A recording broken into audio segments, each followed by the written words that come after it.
5 guys, 4 countries, 3 continents, 2 hours, and 1 great fucking time.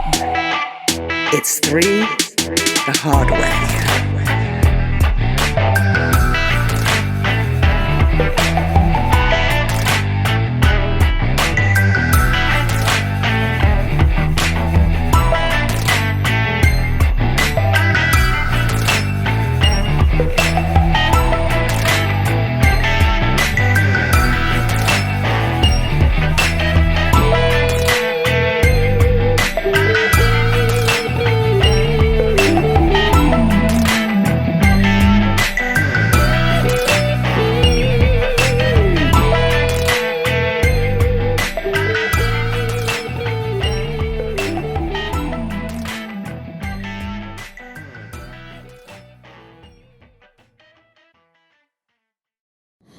Well, good morning and good afternoon.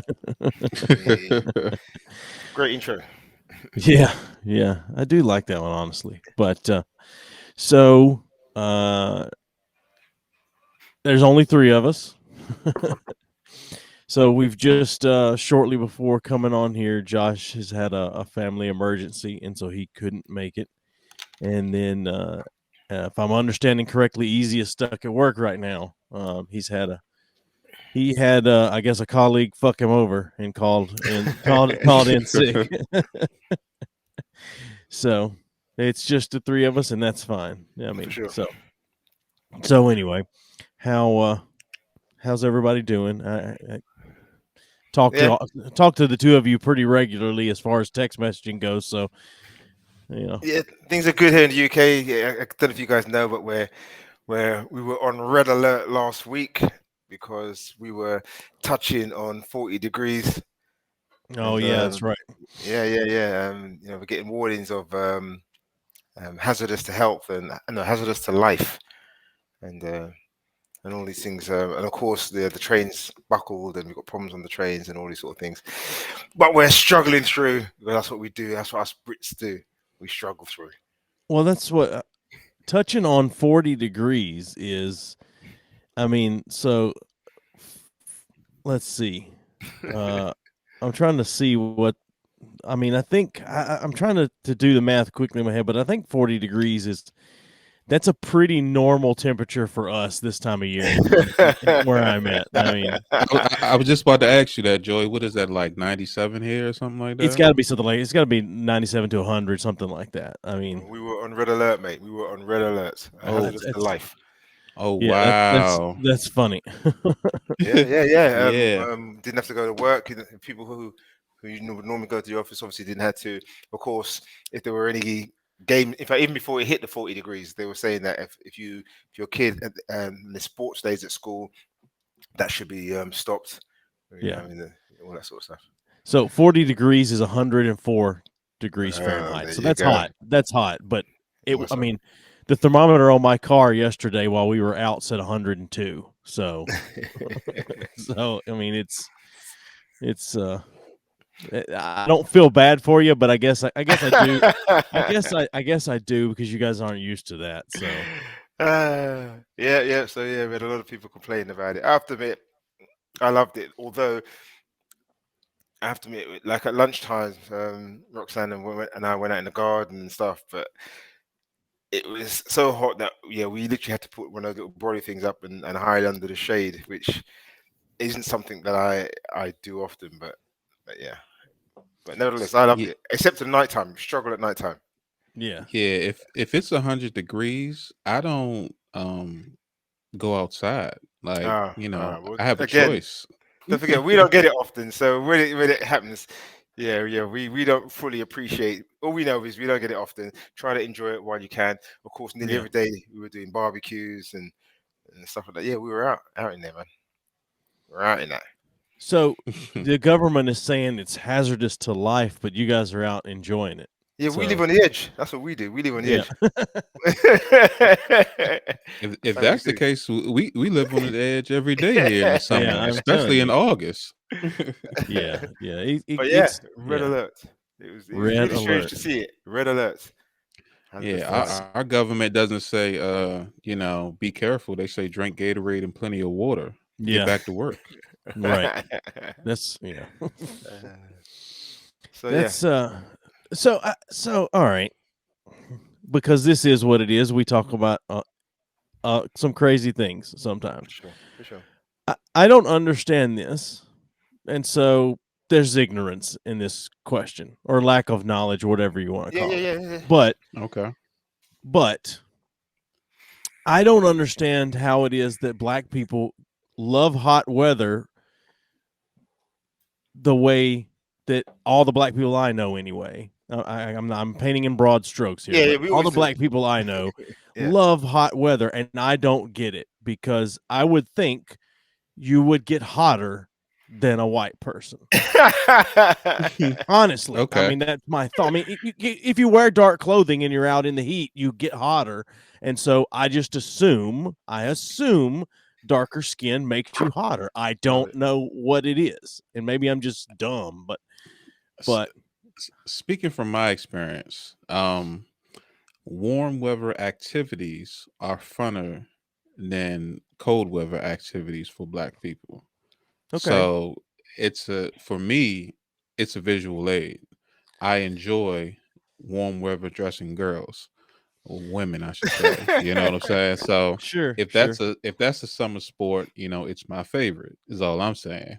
But just being in the heat, I don't think that's the case. I mean, if anything, I'm an abnormal person because I love the cold and I don't like extreme heat. I don't mind like the spring like weather, 69, 67, something like that.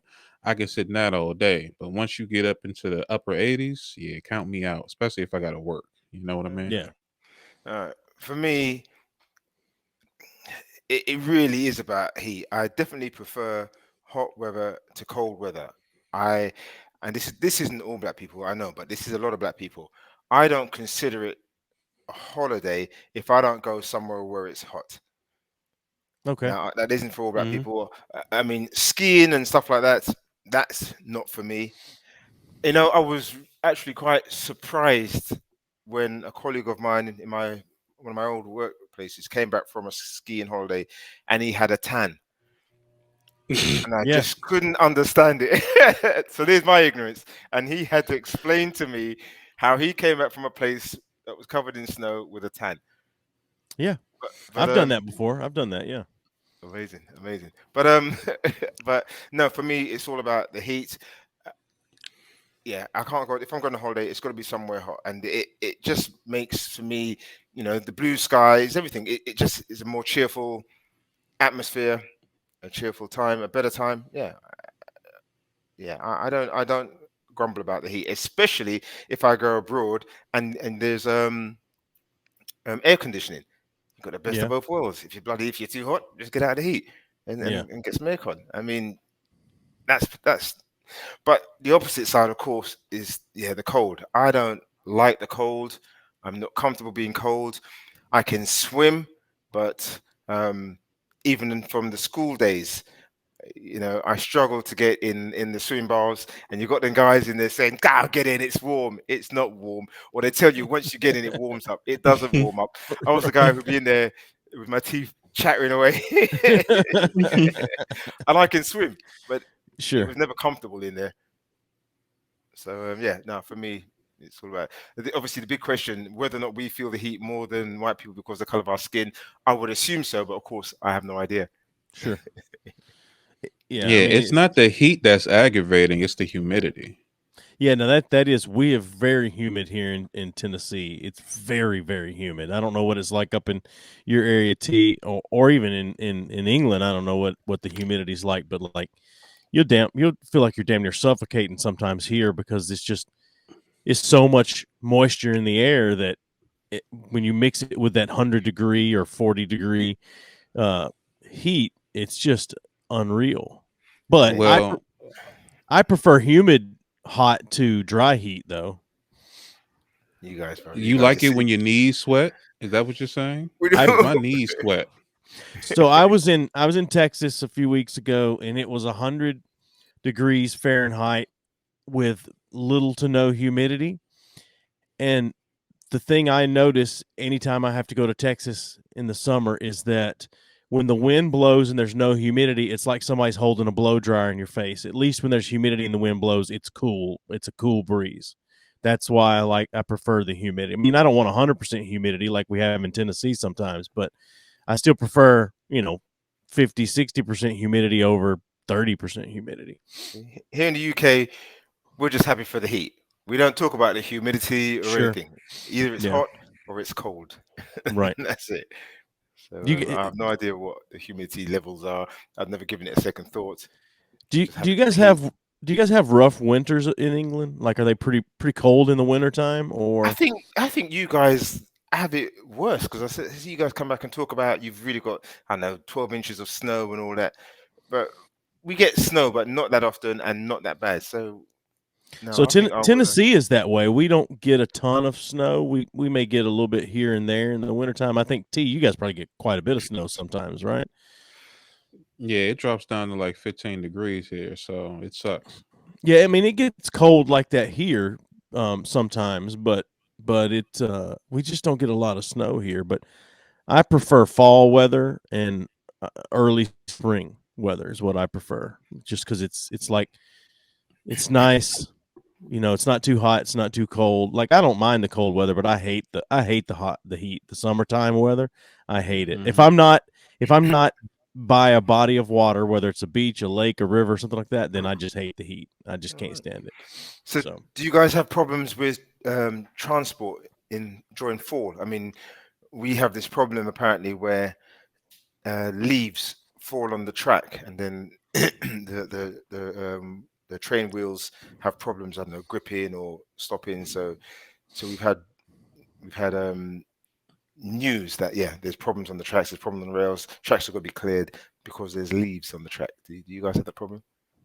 No, we don't have leave. We have people doing dumb shit and jumping on tracks, or yeah. No, we get that as well. But so when it's too hot, we have problems. When it's too cold, we have problems. When it's autumn, we have problems. Yeah, we have pretty much problems all year round. It sounds like an infrastructure problem. Well, I do wonder, but yeah. No, we don't even have trains around here as far as for public transportation. Not where I'm at, we don't really. I mean, we have cargo trains and things like that. I mean, I guess there's some subways or some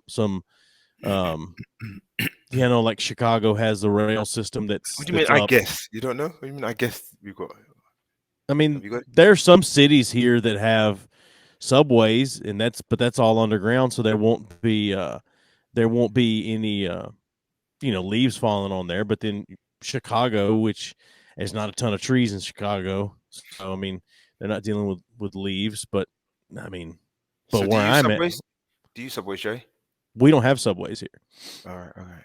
Not where I'm at. We don't. So when's the last time you used the subway then? I've never actually been on a subway in a city. Christ. Yeah, I've never been on a subway in a city. Never. What about you, T? I used to all the time when I took public transportation, but then I knew better and stopped using it because it sucks. What does that mean? Knew better? Why is it hazardous? What do you mean knew better? Or you mean you're just because public transportation is something useful for people who don't have their own transportation, like the ability to drive or own a vehicle. But now that it's overcrowded, you got a bunch of kids, people doing dumb shit, trying to make videos or start fights, and just the general consensus here is that everyone's going through something. So everyone's not generally being decent people, and you don't want to be around that. So that's what makes it suck for me now. Plus, if you got delays and stuff like that, and it's hot, or it's too many people on the train, it's crowded, it's just like, oh man, I just throw the whole thing away. That's how I feel. No, see, I drive and everything, but I work in London, and obviously it gets crowded in London, especially traffic wise. So I take the train to work and obviously home. And before lockdown, you're paying hundreds of pounds a month, and you'd be lucky if you get a seat. Most of the time you'd be standing and stuff like that. And even underground or subways. You know, in my last job, or when I was contracting as well, I used to use the underground all the time, and it wasn't that I wasn't driving. It was just easier, especially if you live anywhere around London. So if you work anywhere in London, it's just easier to get the London transport and do that. But it's not as hazardous as it is in the US. Even well, it's it's not as bad as it used to be, but you know, due to people, I guess you could say overcrowding in the population here, because a lot of people have migrated from where they're from. I would say in like in the past 10 years or so. So that's really what you see, you know, and then less and less people. I mean, gas prices went up, you know, almost $2 in the past 2 months. So of course people are going to save on money by taking public transportation, you know. So didn't you it's guys have some kind people, of the Angels or somebody who used to patrol subways to keep people safe? The Angels? Hell's in Angels? the No, no. in the 70s. Is that what you're talking about? I don't know. Oh, all right. Yeah, I wasn't even alive in the 70s, so I mean, that's true in certain areas. I know they had them in Jersey and some in like Philadelphia and maybe even New York and probably a couple other places where you know those groups became popular, but um you don't really hear about a lot of that stuff like in the news. Like it still goes on, but it's not as big as it used to be. You know, things like Joe Biden falling off a bike is more, you know, popular news than, you know, someone being a decent person and you know, doing crowd control on a voluntary service, you know. Yeah. We definitely get the negative stuff in the news all the time. I mean, yeah. But that's what sells. I get it. In the news now is all about money making. It used to, you know, I'm in the 70s and 80s and even probably part of the 90s, the news didn't make money for TV stations. The news cost the TV station money, and now it's not. They sell ads and everything for the news, so they have to do their news stories accordingly for at least the national news stuff. I mean, local news stations, that's about the only place you can get unbiased news, and that's starting to go away too. So, yeah. But yeah, Biden falling off a bicycle, that was, I mean, I love videos of people falling, and that was funny to me. So, you know, it's bad when Netflix is talking about putting ads on their shows now. For sure. So you know, yeah. I noticed Facebook. I noticed more videos more ads in the videos this week on Facebook. So yeah, it's, I don't know. Can you imagine in the future if we had like robotic dentists or doctors and they did an ad break in the middle of your procedure? Well, they would. That's gonna happen. I mean, it's got to, right? You're not exactly going to get up and go anywhere, are you? So yeah, captive audience. Right. Yeah, but I'm not going to want to spend more money after the reason I'm spending money. I'm going to be like, hurry up! I'm trying to get out of here. Right. That's their job. Their job is to change that mindset. Yeah, I don't know. Well, you know, because I'm assuming. Sometimes I wonder, do they really profit from advertising? Because, you know, the amount of things that I see and I just think it's rubbish or ignore. These days, there's a lot of things. I watch an advert and it's finished, and I'm still not clear on what the advert was for. So it's not like the old days where, you know, someone holds a tin of beans and says, "Yeah, Heinz." Now they're all trying to tell a story, and sometimes I have to turn to Roxanne and say, "Yeah, what were they trying to tell us?" And she'll explain it sometimes. So yeah, I wonder sometimes. But I guess they must be financially viable. But sometimes I do wonder. Sure, yeah. I mean, they've got to be making something off of it, otherwise they wouldn't do it. Exactly. But I mean, yeah, I think commercials have gone from, they've gotten away from strictly advertising their product, and they're now more on, they want to make you feel good, and they want to make themselves look good. And my prime example is Subaru, the car company. Okay. There's their ad campaign, like their tagline is always, "Love, it's what makes a Subaru." And they all, it's always it's happy. At least here in the state, I don't know. I don't know. Do you guys even have Subarus in England, or is that a car that's only here and maybe in Asia? I don't see him. I don't see him much, but I know I use the car, so we must have him here somewhere. So I mean, all these commercials would be puppies driving cars and nice, good-looking mixed families and gay families and lesbian families and all this, whatever, anything to make them look good. And the tagline was always love. It's what makes a Subaru. The problem, not the problem, I shouldn't say the problem, is like they're not really, because in the 80s and 90s for sure, when I have been alive, like car commercials or truck commercials, all about what they could do. You had trucks and they would be dropping huge loads of stuff in the back of a truck to show you what it could tow and things like that. But now it's all about, what makes you feel good. And it's funny to me because Subaru also makes military attack helicopters. And so is the same love that makes that car making that military attack helicopter. And that's, it's funny. It's humorous to me, like the way things work when it comes to that kind of stuff now. Yeah, of course. They're selling the dream now, aren't they? They're trying to sell you a dream rather than just a product. Yeah.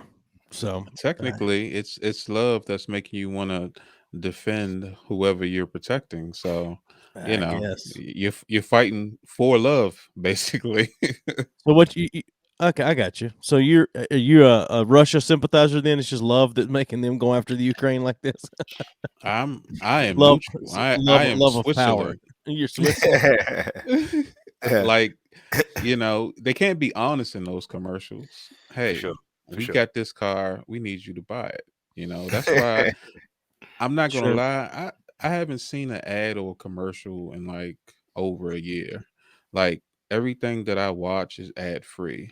Even YouTube. So people tell me about ads all the time, and I'm just like, oh yeah, I remember those. They suck. Because I don't want Arby's. I can buy fabric softener. It's one of those things that you don't have to tell me about it. I know what I like. I know what I want, and then I don't need some type of medicine to help me cure a disease I don't have. And then, later on that evening, the lawyer that's suing for that medicine that they're selling, you know what I'm saying? Like, right. It's a lot of things don't apply to a lot of people. That's why there's like, certain consumer spikes, but to a very low amount of the population. That's why they keep going, in my opinion. Yeah, for sure. You don't like Arby's, man? No, I mean I've eaten their fries before, but other than that, there's nothing in there that I eat. They have the meats, man. That's their tagline. We have the meats. Arby's, it's a fast food restaurant. They specialize in like roast beef sandwiches and stuff. So all right. See, and that's the thing I don't get, right? Because they bought out so much during the pandemic. Like, I didn't know that they were that popular. Apparently, it must be like middle America because, like, literally, I don't see the reason for their existence, but they're everywhere and they have huge overhead, apparently. Like roast beef is really that big. Like, I went into an Arby's like maybe 5 or 6 years ago because I wanted something to eat and it was in the mall. And I stood in line for like 5 minutes and I said, I don't eat anything that's in here. And I just left. Yeah. I couldn't tell you the last time I had Arby's. Like, it's all right, but I mean, it's fast food and that's it, But, I'm trying to stay away from fast food myself. I try to, but I'm not very good at staying away from it. Not lately, anyway. It's just too easy. I mean, yeah, that's tagline right there. Yeah. What are some?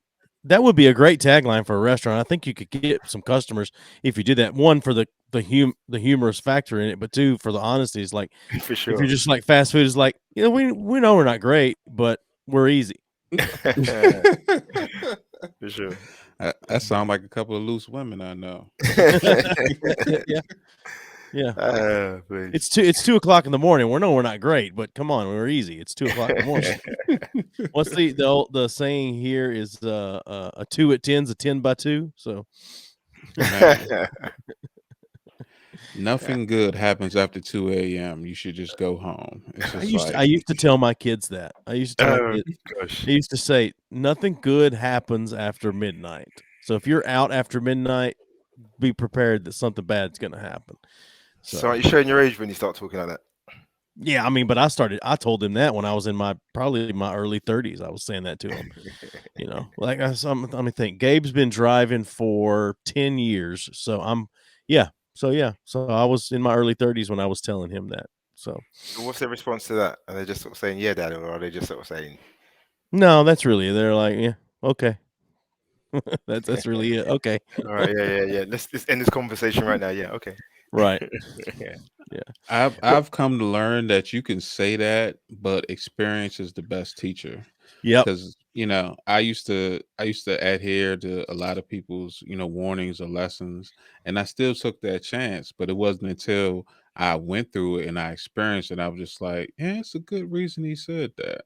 But it took for me to have an actual understanding like they did for me to adhere to the knowledge.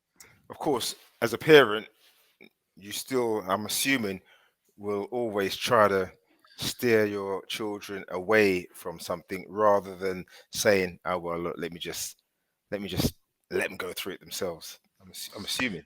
A lot of times, but there are times that something's been going on, especially as they've become adults, where my wife would say, this is going on right now, and they're gonna get themselves in a bad spot or whatever. And I've said to first, like, you just gotta let them go through it. Like, we'll be there after they go through it, or in the process, once the shit hits the fan, we'll be there to help them if we need to, or guide them or whatever. I said, but they gotta experience it themselves. They've got to know what.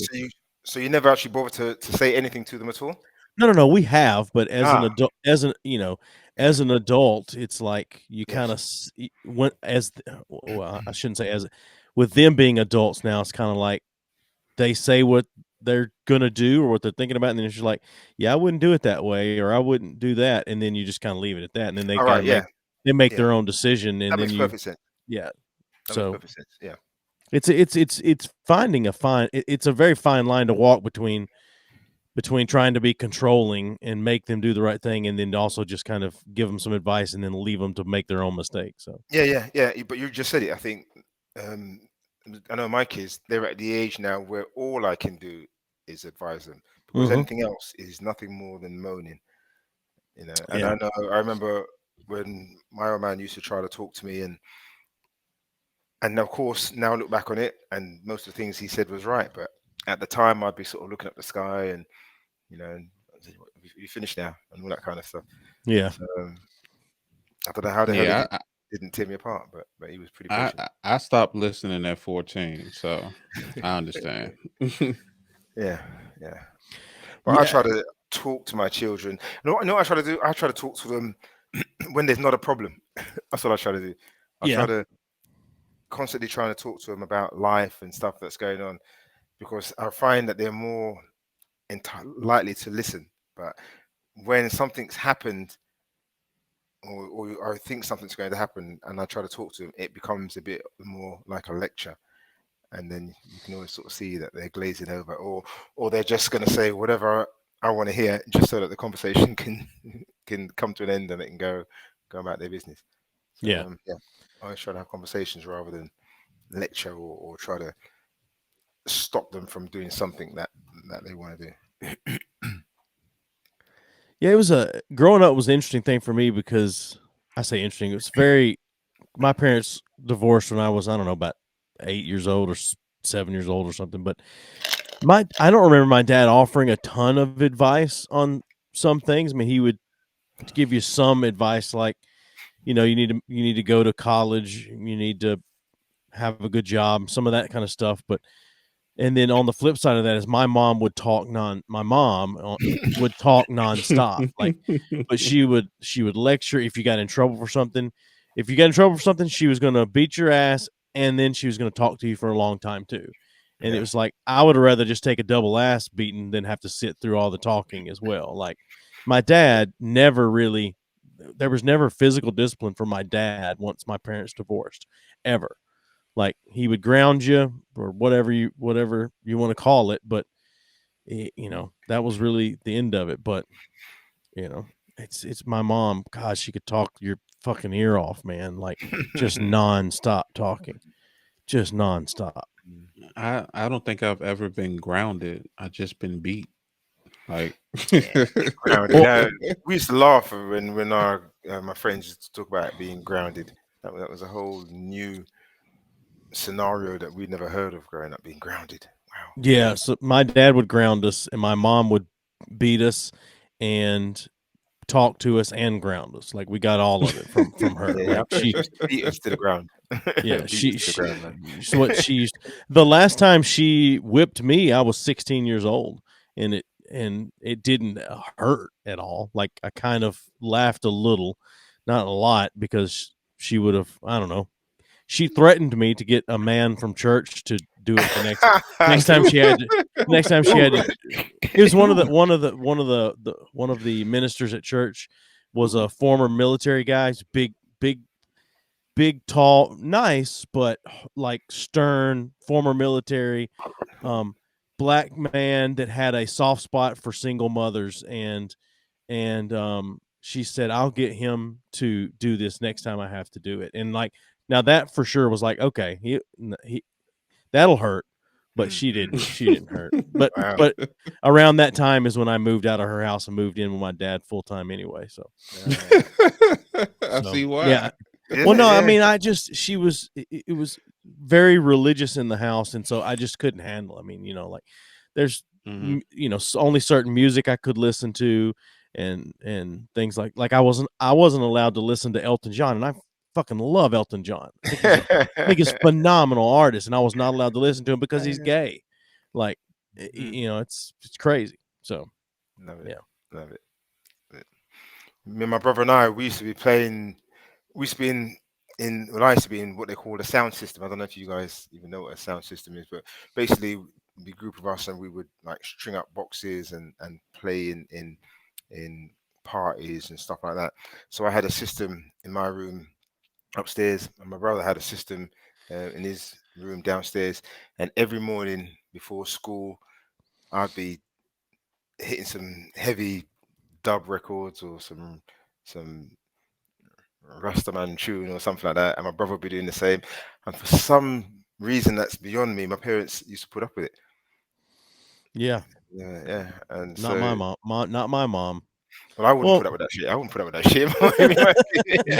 shit. My kid's gonna go to school and then playing music that could wake up the neighbors or what? No, that can't happen. So yeah. I'm, No, I'm just that's same. I mean, my dad only let us listen to certain things just because I don't know, he felt like it was a bad influence or whatever, but it wasn't because of any religious thing. For my mom, it was like religious stuff. I mean, there's some crazy stuff we were allowed to listen to that I look back on now and I was like, that was insane that that was okay to listen to, all right. but what I wanted to listen to wasn't. I mean, Yeah. which is it's so strange because once I became an adult and I got married and had kids, like my mom changed about that. Like she started listening to stuff like that and she would, I don't know, so weird. She's still very religious person now. She's kind of waned back into that more now, and but there was a time period where she was okay with it, but I was not in the house anymore. I was already out and married, so I don't know. So We raised our kids listening to anything. If it was good music, we listened to it. So let me ask you a question. Have either one of your mothers, like, as they got up in their prime and you got older, did they like all of a sudden have amnesia about them beating you when you were a kid? Because my mom does this, like, I don't remember beating you, and I'm just like, I can still feel the scars. Like, what do you mean? I can give you dates and hours when these things happen. A lot of my friends say the same thing, but no. When I discuss it with my mom says, "Yep, I did because you were too out of order." My mom, my mom never backs away. So and I, and the saddest thing is, no. There were, I think, excessive beatings, but now I look back on it, I definitely deserved a lot of it. Maybe not to the extent that I was getting it, but I definitely was a difficult child, I think, and I keep saying this, but yeah, thank God that my kids are more like Roxanne because I'm not quite sure how I would cope if my kids were doing some of the rubbish that I was Yeah. doing. I might resort to violence myself. I don't, I don't know. I've never had to put my kids' hands on any of my children, and I definitely don't condone it. But I don't know. I had this lecturer. I'm sure she's not going to be watching this. Who who very intelligent woman, very lovely woman, got very well with her, and she had a couple of daughters, and one of the daughters constantly kept sneaking out, and she was an attractive young girl, and guys were all over her, and everything, and it was quite clear where this was going ahead. And after constantly trying everything to get this child to behave and think ahead and stuff like that, she told me one day that she stripped the child naked and beat it with a belt. And I was so shocked to hear that. And this girl is, I'm not even sure she was 5 foot something, but she did. But my point is that that definitely wasn't in her nature. She was an intelligent woman, a lecturer, dealt with people, but she was so desperate that she resorted to violence. So that's my point. Of course, it didn't resolve the problem. And no. Yeah. But no, he says. So my mom doesn't have amnesia, but we just don't bring it up because it's a useless conversation. Because any issue that comes up like that, my mom has a reason why. It's not her fault. She didn't do anything wrong. It's things like that, and so it's just fruitless. It's a fruitless endeavor to try to have a discussion about anything. But I mean, my mom beat the shit out of us. Like we had crazy rules in my house, like certain words you couldn't say, and they're not even cuss words or whatever you want to call it. I mean, like just certain words you couldn't say in the house. And one of the things we weren't allowed to do is you weren't allowed to tell anyone in your family, you weren't allowed to say I hate you. Like no matter what they did, you couldn't say I hate you. And my youngest sister, so my mom and stepdad had a kid who's 12 years younger than me. So I don't know, when she was like 4 or 5, something like that, she told my sister, she told my other sister, I hate you. And my mom beat her ass and said, apologize. How old was she? She was like 4, 5, something like that. Quite young. Yeah. Hell, she might have been even younger than that because I was still there at the house. But she beat the shit out of her and said apologize, and my sister would not apologize, and so she just kept doing it and kept saying apologize, and when she wouldn't apologize, she'd do it again, and afterwards, like my sister's ass was black and blue, like where my mom Did she beat the apologize in hell the out end? of her. Do what? Did she apologize in the end? In the end, yes, she apologized. That reminds me of my sister. When we used to get licks at my house, as soon, in fact, even before that we saw the belt, we'd be crying and begging and pleading and all this stuff. Didn't make any difference, but that's what he did. My sister would stand there, and we'd run as well. There's nothing. my brother used to run. Yeah, my brother used to run and get chased. My biggest sister, used to stand there and take the lick. Amazing. I don't know how she ever did it, mate. I mean, not me, but yeah, she used to stand there and take licks. But that's a fruitless endeavor because at some stage, you're gonna have to break and you're gonna have to cry and stuff like that. Yeah. But yeah, no. So I learned early on the idea was to cry as soon as you can, as hard as you can. Everything, run, beg. Yeah, we used to beg, try to hold a belt. You do everything, anything. I can remember seeing my mom chase my brother around. Like, and my brother was this wiry, skinny kid, and he would be running all over the place. She'd be chasing him for sure. I used to try crying, and then that didn't work. I didn't have to try. And I tried running once, and that did not work out in my favor. I woke up from me trying to run. So I just realized that I just got to suck it up. Like, so you just stood there and took it. I had no choice. There was no point to. I never had no choice. My legs used to just move. I didn't think, oh, let me run. It was just an automatic thing. Because it was like mental warfare with us. We used to have to line up, and we got beat by height, and I'm in the middle. So it was like I want to get it out early before she gets angry, because the longer she goes, the angrier she gets, and if she's tired, she's I was not about going to to say, want does to she get throw as tired? many swings. It's like she was energizing the buzzy. You know what I'm saying? Like afterwards, once she got it out of her system, you could ask her anything and she'll be okay. But she had to get that out first. That frustration. So it was a catch-22 situation.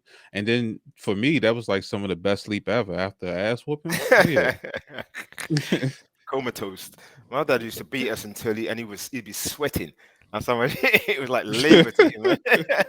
No joke. He'd be sweating and having his brow.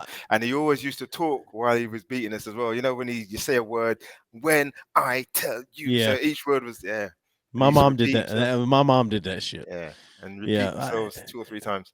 But I don't recall ever trying to run from it when my mom did it. Like I would just stand there and take it because it didn't matter. Like she's gonna get you at some point. Like she's gonna catch you. You're gonna tire out, and you just made it worse. So you just stand there and take it. I mean, but it was just instinct, man. Like Kunta Kinte, it's a run, man. One time. There's only one time that I talked myself out of getting whipped, and it was because. So my mom was on the phone. My sister and I were sitting on a couch, and we were yelling at each other. And then at some point, it got to be a competition between me and my sister, and we were grabbing each other's head and like yelling into the other one's ear, like. And I know, happy days. I know, just stupid kid shit. And my mom was on the phone, and she walked by, and as she walked by the couch, she just went like this. And just hit me right in the side of the head. Like, and then when she got off the phone, she was like, all right, come to the bathroom. She called us both to the bathroom. She's going to whip us both. And in the bathroom? Why the bathroom? I don't know, because that was away from everybody else, I guess. I don't know. But she's took us into I guess so. I guess so. But I was like, I told her, I was like, you're not doing that. You're not whipping me. And she was like, yeah, and she was like, "How old are you? 19?" No. I was old enough to know better than to say that, but still too young. I was young and stupid, really. But she was like, "I'm not," and I was like, "No, you hit me. You hit me in the side of the head. I'm good." Like, and she was like, "So you think that was punishment enough?" And I was like, "I think you shouldn't have hit me in the side of the head. Like, that's what I think." And so she gave in, and she didn't that time because she had hit me in the side of the head. Like, but that's the only time I ever talked myself out of it. But no, I never ever talked myself out ever. I mean, my mom was, I say, borderline abusive. My wife says, no, your mom was abusive. Like, but my wife also didn't grow up. She didn't get spanked like at all. She never got whipped or spanked or anything by either parent, any grandparent. No one ever did that to my wife, like growing up, really. Like she was the lucky one, if that's the case. Yeah, for sure. But, I've heard about those stories. I thought they were just a myth, like the Loch Ness. Yeah. Bigfoot. I can remember as a kid that I wasn't allowed to let a tear drop out of my eye, because that would mean like I was looking for sympathy. Like I had to train my eyelids to control that. And that still sticks with me to this day. Like I must have been like 4, maybe even 5 when that happened. And the last time my mom like tried to whoop me, I was like 16, 6 foot, and standing over top of her. And then she looked at me because I didn't flinch or anything when she swung the belt the first time. And she said, "You think you tough?" I said, "I didn't say anything." So then she tried to choke me right there. I can hear the fear right there. So then she tried to choke me, and I just stood there and I was like, how do I make it look like she's winning this so it can stop? And then she just gave up, and I was like, okay, at least she didn't get her gun, because that's what I thought was going to happen next. Try to choke you, man. Hey, I love it, man. Yeah. So it's I mean, with that, I can say this honestly. I've never been locked up, and I've never been in trouble with any type of authority figure, outside of my teenage years. So those hard lessons, even though it could have been, done in a different way, improve my hard-headedness when it comes to being an adult and living in the world. Yeah. So I'll take it. I'll take it as that. Like, as far as respect and watching your mouth. You know what I mean? Yeah. My mom resulted occasionally to psychological abuse or psychological punishment at one time as well. I can remember my sister and I getting in trouble. So I'm the oldest, and then my sister's 4 years younger than me, and then we have a brother that's 6 years younger than me, and then my sister who's 12, other sister who's 12 years younger than me. But my oldest sister, who, like I said, 4 years younger than me, we were getting in trouble one night, and my brother was asleep, and so my mom took us outside, and we lived out in the country, so it didn't matter. No one could hear you scream. Like, it didn't matter. But she took us outside, and she made us put our hands up against the wall of the house, and she was just beating us, And then after she got done with both of us, she said, like, the only thing I can figure is I haven't been doing a good job as a parent, and that's why you guys are acting like this. So then she handed us the belt. She's like, so now you're going to spank me. And I'm like, huh? That's, yes. I mean, that's psychological bullshit right there. I mean, because a kid's mind, you think, all right, I can beat the shit out of my parent, but you also think, how am I going to pay for this later? Like, if I do this, like, so we were both like standing there, like crying, like, no, mama, no, mama. swinging the belt, like barely swinging and hitting her or whatever. And it was just, like I said, psychological abuse. I mean, it's fucked up, man, to do shit like that. Did she work for the government? Fuck no, my mom didn't work at all. I thought she worked for the CIA. That's some deep next level shit right there. Yeah, no, that was a ridiculous thing. I mean, I don't know, bro. I don't know. Somewhere deep inside, I still think I would have preferred stuff like that to some of the licks that I got, man. So, were they allowed to physically discipline you guys in school over there, when you were in school? Yes. I can tell you quite a few stories. We had teachers that would. We had a teacher. I'm sure I mentioned this before. We had and the worst ones were always the games teachers. And we had a games teacher who had what he called it, what it was, a sawn-off cricket bat. Yeah, he had a name for it. I can't remember what he called it. But of course, if you did wrong, you'd have to bend over and whatever, and he'd crack you with the bloody cricket bat. We had another teacher, an English teacher, who had a ruler, and he used to call it Tom Tickler. And that sounds hands out, and he'd wrap you hard over your knuckles. And if you ever pulled away, then you'd get double. So, I never understood the whole hitting of the hand or the wrist or the knuckles or anything. I've never understood that, really. Like, I guess it was more civilized. I guess. I guess it was more civilized than bending over and And I remember in junior school. So far back, I remember when in assembly we all had to kneel down on the floor. We never had chairs those days, so everyone's on the floor, not kneeling down, sitting down on the floor, sit cross-legged on the floor.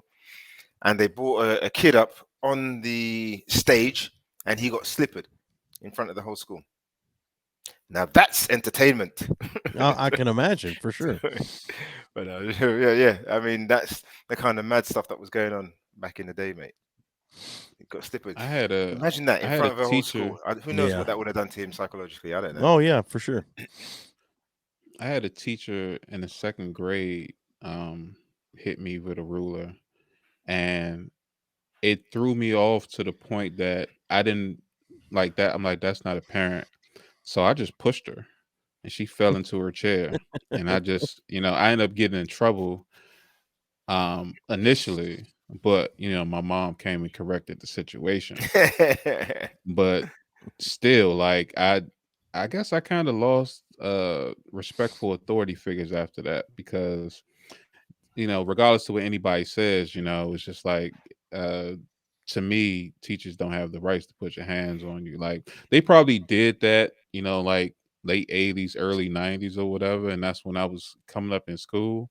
But for me, nah, that just wasn't cool. Like, I wasn't having it, like, at all. So it was a norm back in those days, mate. It was the norm. So we got somebody on Twitch that Random Rick review on Twitch said that's Pink Floyd The Wall shit, Andre. Yes, in front of the school like that. So yeah. We had an agriculture teacher in high school that was a big guy. He was an assistant football coach, and he's a big guy. But some of the guys in class one day where we used to do this thing where you'd roll up a piece of paper, like a small piece of paper, and you'd roll it up real tight, and then you'd bend it around a rubber band, and you'd shoot it. You'd pull it around and shoot it. And these guys in class were shooting it up against the blackboard while he was teaching. And he said, if somebody does it again, I'm going to paddle somebody. And he had a nice big thick wooden paddle. And then somebody did it again. And he turned around and he said, all right, who was it? And nobody would say who it was. So he knew it was like 5 guys that were doing it. And he knew it was one of them. And they wouldn't tell him. They wouldn't rat each other out. So he said, okay, I'm going to give you one more chance. Tell me who did it, or I'm going to get you all. I'm going to paddle all 5 of you. And no, they wouldn't tell. So he said, okay, line up. And he had them line up at his desk. And he was going to do like 4 licks apiece. And he would really rear back and get into it. And so when you're getting paddled like that, your ass goes numb after 1 or 2 shots. Like, you don't feel the rest of it or whatever. So what he did is he gave the first one this shot, and he said, all right, go to the back of the line. And he gave them, he rotated through them all so their ass couldn't get numb. Wow. And they got about 2 or 3 licks in, and one of them finally went, if you don't tell on yourself right now, I'm gonna beat your ass after class. Like, they were so tired of it. Damn it, man.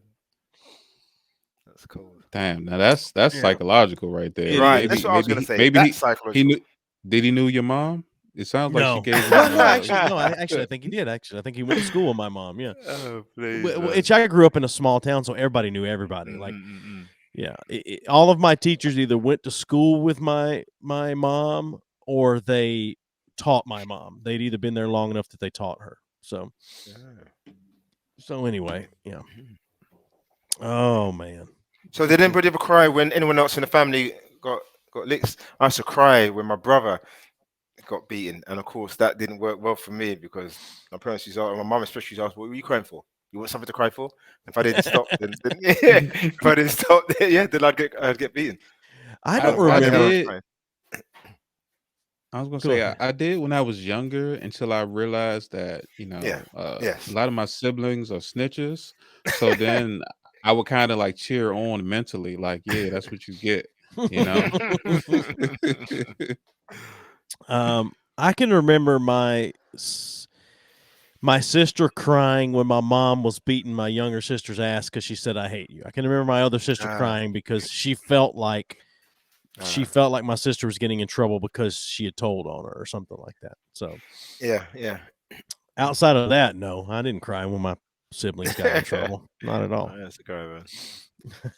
I think it's crazy when you're younger, you kind of like don't care, but as you get older, like in your teens, you kind of form solidarity, with your siblings, like, we're in this together. Yeah. But when you're like 10 and younger, it's survival of the fittest. So I always thought that was a crazy dynamic. Like, why'd you snitch on me when I was 8 and I took that chocolate out of mom's purse? Like, I would have split it if I knew you were hungry. Yeah, my sister, my oldest sister, and I talk about it from time to time, and we're on the same page as far as opinions on how we were raised by our mom. But my brother doesn't really. He defends mom to the death. I mean, really? Is he the youngest? He was the youngest for a long time until my youngest sister was born, and he's 6 years older than her. But he was the youngest, but he got it worse than all of us. I mean, like, he got it worse than us, but he defends mom to the death. Like, he's just like, yeah, but we were bad, or we did this or whatever. And like so we just don't talk to him about it anymore. Like, if we say anything bad about mom, he gets pissed. Like, was he the last to move out? Must have been his youngest. Yeah. I mean, my youngest sister, who's 6 years younger than him, was still there, but out of the original 3, so there's 3 of us, and well, I say that sounds really bad. So, Mary, if you ever hear or watch this, I don't mean that as a slight toward you, but there's 3 of us that have the same mom and dad, and then our youngest sister, we have the same mom but not the same dad. And so did she get beaten as well? Yeah, she's the one that got her ass beat back black and blue for saying I hate you. Yeah. All right. Okay. Yeah. That's interesting. Normally, well, definitely in our family, the oldest ones normally get it worst, and normally, as you filter down, either your parents are getting a little bit more tired, or they're starting to understand that it doesn't work. So we all got licks, but my brother would have got the most, and my younger sister would have got the least. Yeah. No, my youngest brother, who's 6 years younger than me, got it worse than any of us. But he was also acted out the worst and would run and all that stuff. So, so is that acting out the worst because he ran? No, he acted out the worst, and then he would run from the swinging. Yeah. So, did any of you ever try to run away as a kid? My sister did. I didn't. No. Yeah, Roxanne told me that she did once. No, I never thought about running away. Interestingly, did you, T? Run away and go where? To the backyard. You know, I at 8 years old, I had a little like self-realizing moment that my juice box and my transformers just isn't going to be enough. Like, within the first 2 hours, I was just like, I'm hungry. So I was just like, so it went from me like secretly running away to me just being outside for a few hours.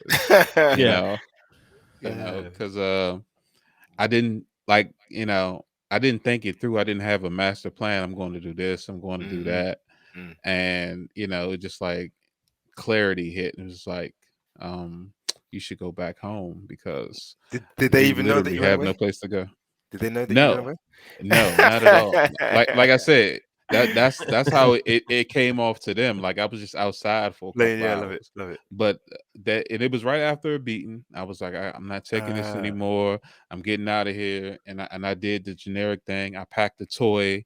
I packed a snack, and I was going to hit the road. Like my idea was to find a way to get to my stepfather's house, and I didn't have his number memorized, which I think about now, which is real stupid. I didn't know who was going to give me a ride. I didn't have money for the bus, and I didn't know how to catch the bus to his house. So like everything fell apart like within the first 30 minutes of me being outside my house. And I'm just like, okay, how am I going to do this? And I couldn't come up with anything, and it's just like, it's crazy now that I could be 6 years old and I have a smartphone and I have an Uber account and I can just go to a place I'm familiar with, opposed to when I was 6 years old, freaking Sesame Street was the only access to information I had besides the books and stuff, So who's 6 years old and got phone and Uber account, bro? There's plenty of kids now. Yeah, plenty of kids. Really? Okay. Yeah.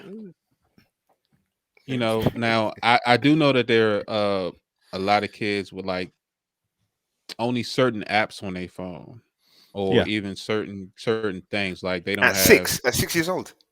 Yeah, because they don't need internet access, but they can call somebody, they can FaceTime somebody. Who are they gonna call at 6 years old? Who are you gonna call? Call your friends. Anybody in their family with like a smart device. You know what I'm saying? Like, the Apple thing really connects a lot of families that way if they're not in person. I don't So understand. that's If what you're they 6 years do. old and anyone wants to speak to you, they just call me, and I can give them the phone, and you can chat all you want. No, I agree, but there's definitely 6-year-olds in the U.S. that have phones and Uber accounts, or their parents' Uber Why account. why would a 6-year-old have an Uber account? I don't know, because they want to go up the So street to the store and they don't want to walk because they're lazy. all Hold on, right. we So still talking about a 6-year-old?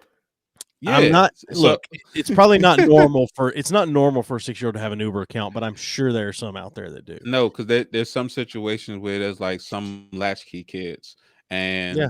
and instead of catching the bus home, they catch an Uber directly to their house, and go home or whatever, or they might go to their parents' job or to Wow. another, I'm saying, family Yeah. member or something like that. Okay. So it's not like they're saying, take me to Chuck E. Cheese at 2 o'clock in the afternoon. They pretty much directed to go home. Yeah, but Like, and no. then it's carpool situations or whatever. Yeah. So things like that.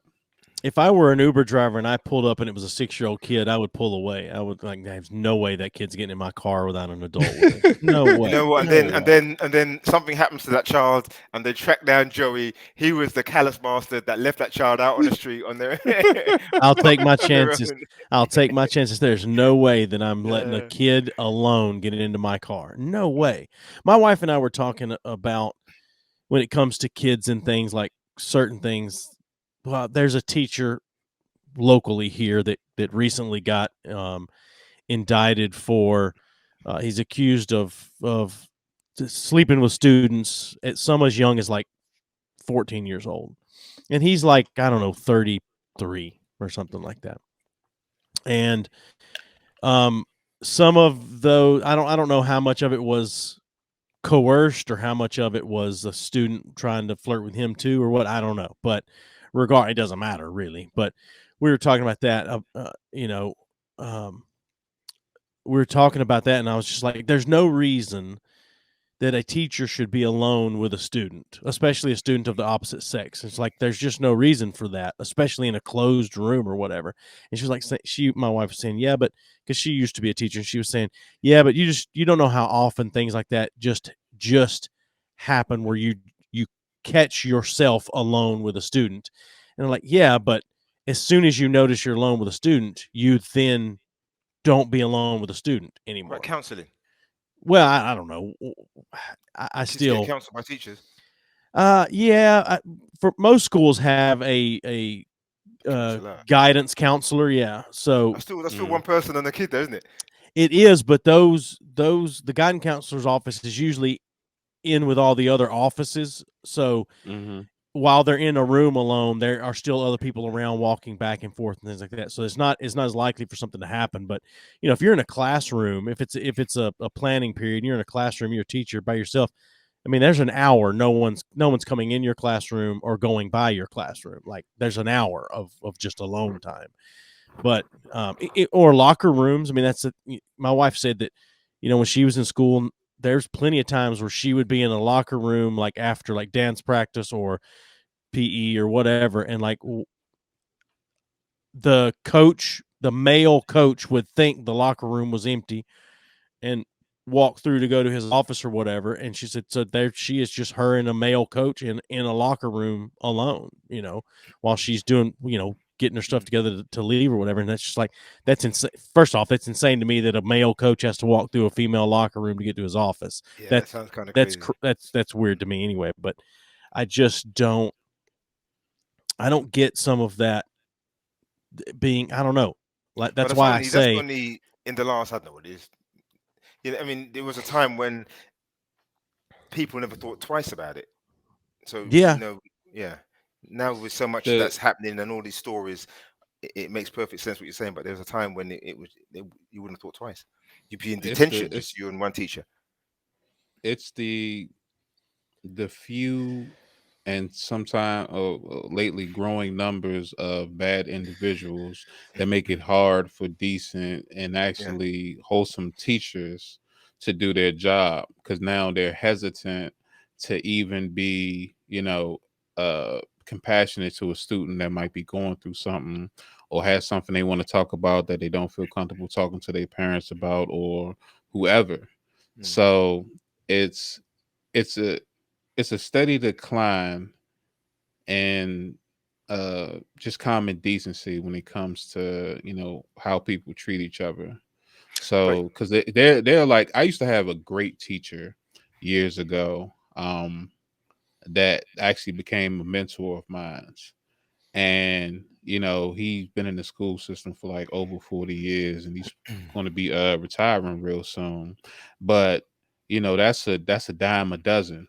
You know what I mean? Like, so it's people like that get recognition on a community level, while people who do the exact opposite get recognized globally, and I think that's messed up.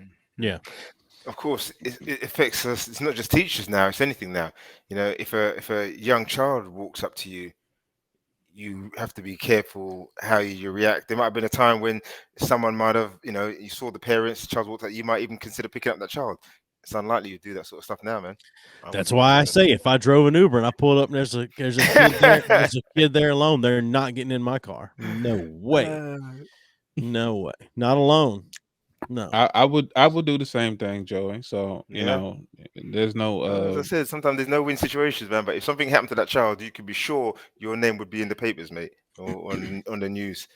You left that child alone in a secluded area when other thoughts for his safety. Yeah.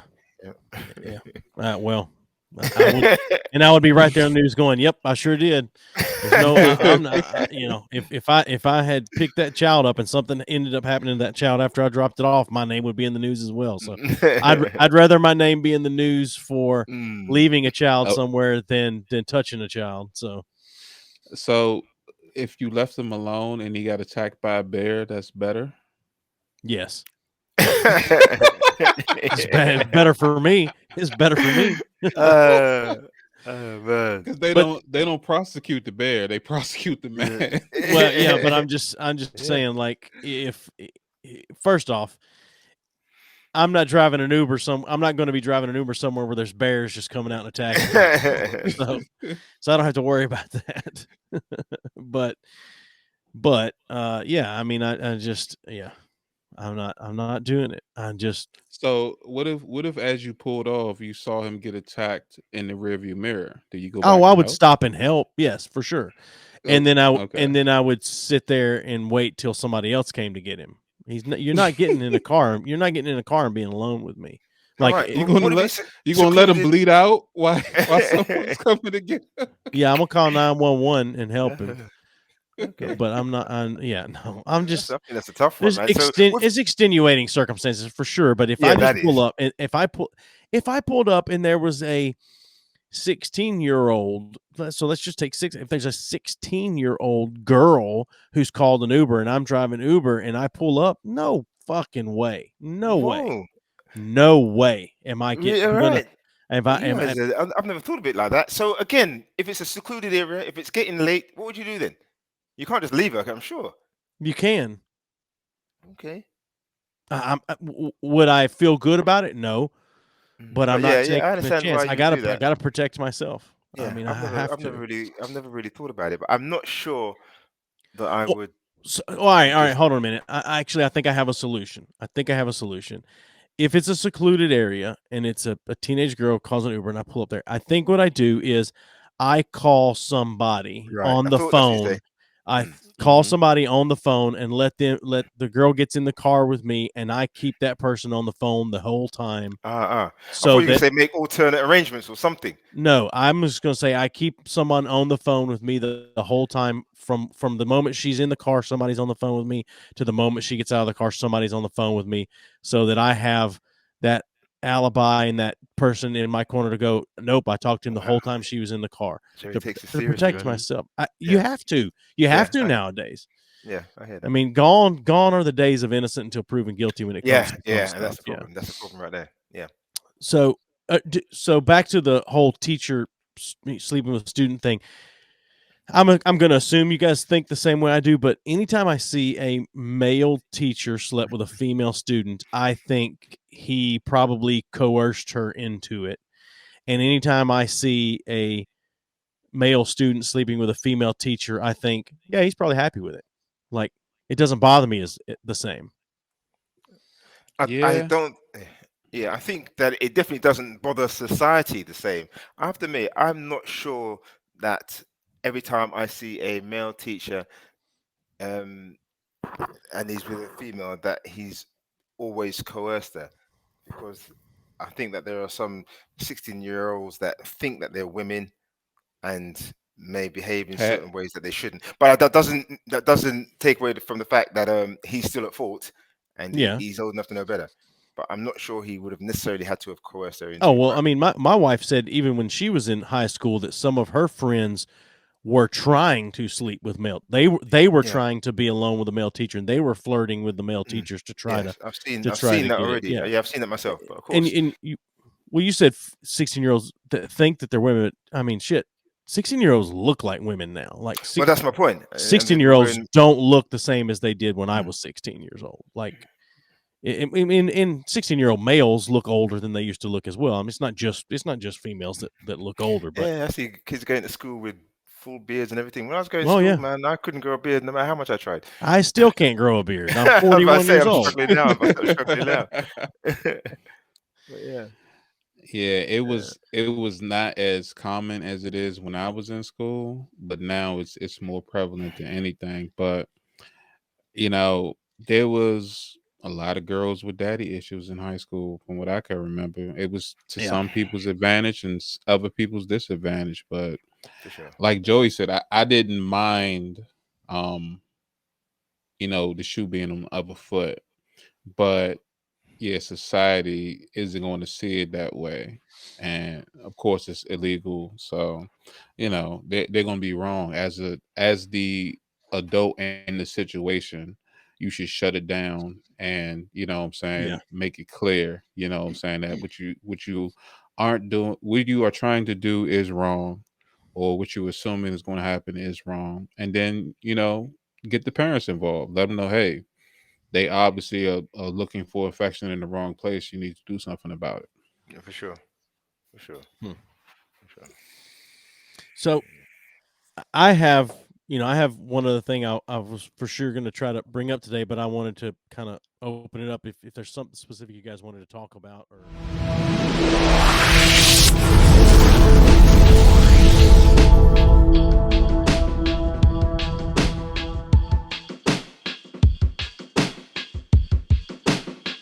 Give us a thumbs up on Facebook at B3F Podcast.